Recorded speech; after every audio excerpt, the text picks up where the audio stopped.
शेतकरी बंधूंनो नमस्कार. मी पांडुरंग अंकुशराव तावरे स्वागत करतो तुमचं आपल्या कृषी वेद्या यूट्यूब चॅनलवरती.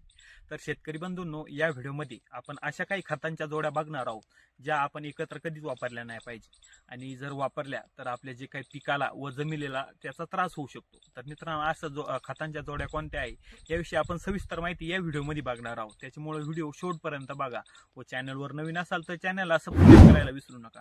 तर शेतकरी बंधूंनो, ह्या ज्या काही खताच्या जोड्या आहेत विरुद्ध असलेल्या, आपण त्या जर जमिनीत आपण टाकल्या तर आपल्या जमिनीत काय काय दुष्परिणाम त्याचे होऊ शकते. सर्वप्रथम मित्रांनो, आपल्या जमिनीचा पोत खराब होतो, जमिनीची गुणवत्ता कमी होते.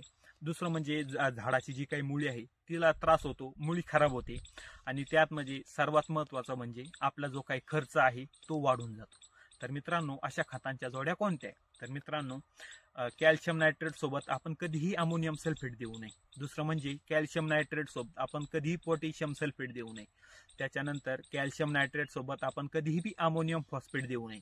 त्याच्यानंतर कॅल्शियम नायट्रेट सोबत कधीच आपण zinc sulphate, ferrous sulphate, copper sulphate, manganese sulphate, magnesium sulphate, manganese sulphate हे कधीच देऊ नये.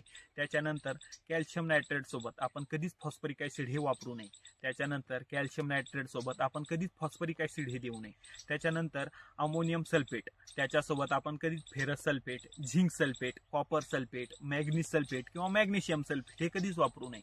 त्याच्यानंतर पोटॅशियम सल्फेट, त्याच्यासोबत पोटॅशियम सल्फेट सोबत आपण कधीच अमोनियम सल्फेट देऊ नये. त्याच्यानंतर कॅल्शियम नायट्रेट सोबत आपण कधीच चिलेटेड फेरस, झिंक, कॉपर व मॅग्नीज हे कधीच वापरू नये. त्याच्यानंतर पोटॅशियम क्लोराईड, त्याच्यासोबत आपण कधीही पोटॅशियम सल्फेट हे वापरू नये.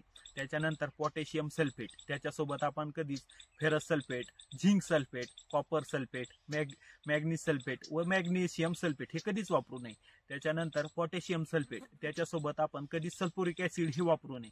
त्याच्यानंतर अमोनियम फॉस्फेट, त्याच्यासोबत आपण कधी झिंक सल्फेट, आपलं chelated zinc, ferrous, zinc, copper, magnesium हे कधीच वापरू नये. त्यानंतर मित्रांनो, शेवटची जोडी ही आहे फॉस्फरिक ॲसिड, त्याच्यासोबत आपण कधीच चिलेटेड फेरस, झिंक, कॉपर व मॅग्नीज हे कधीच वापरू नये. तर मित्रांनो, माहिती आवडल्यास लाईक करा, हा व्हिडिओ आपल्या इतर शेतकरी बांधवांना नक्की शेअर करा व चॅनलवर नवीन असाल तर आपल्या चॅनलला सबस्क्राईब करायला विसरू नका.